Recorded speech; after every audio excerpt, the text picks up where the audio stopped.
Hej och välkomna till ännu en statusuppdatering från min balkong. Ni undrar nu säkert om det här är ännu ett avsnitt som kommer handla om insekter, och jag kan säga er, nej det är det inte. Nu på söndag kommer jag åka på semester och kommer vara borta i 2 veckor, så för att de växter som jag har på min balkong ska klara sig så behöver jag ha någon typ av automatiskt bevattningssystem. Jag har alltid använt sådana där semestervattnare, men jag tycker att själva plastdelen är för kort. För det blir svårt att nå krukan från vattentanken. Därför bestämde jag för att försöka skapa en egen, där både plastdelen är längre och själva tråden som är i röret är tjockare. I det här fallet använde jag en bevattningsmatta som jag klippte sönder i små strimlor.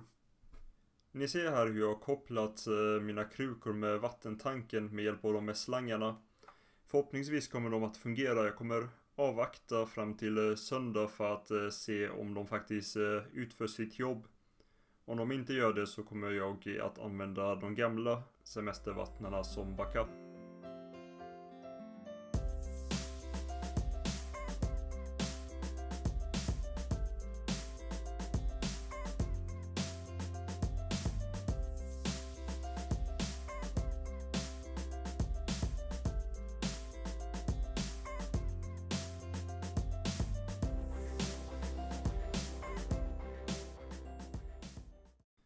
De växter som jag har inomhus brukar klara sig ganska bra utan vatten i typ 2-3 veckor. Det vill säga alla växter förutom de 2 nya köttätande växterna som gillar att ha konstant fuktig jord. Som ni ser här så använder jag en standard semestervattnare till flugtrumpeten. Men för silleshårsväxten så försökte jag bygga en självbevattnande kruka. För er som är nyfikna så visar jag här en uppsnabbad video på hur jag gjorde denna självvattnande kruka. Substraktet som jag använde när jag omplanterade växten är spagnummossa och översta skiktet är sandlådesand. Jag är ingen expert på köttätande växter, men jag hittade på nätet att spagnummossa ska kunna vara ett bra alternativ som substrakt till dem. Syftet med sanden är också att i och med att mossan kommer vara blöt hela tiden så vill jag ju inte att fluglarver ska bo i den. Därför bestämde jag mig för att täcka övre lagret med sand så att flugorna ska ha svårt att nå mossan.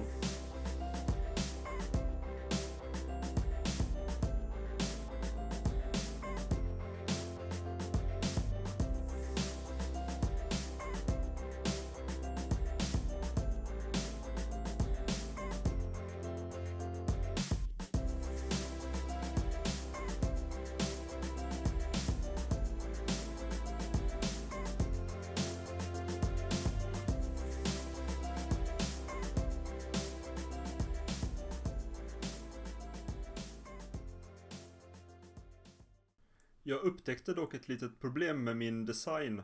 Sandlådesanden är väldigt kompakt och vattnet har det svårt att sjunka igenom det. Detta ledde till att jag behövde hjälpa med fingret att göra hål i sanden så att vattnet skulle kunna komma igenom.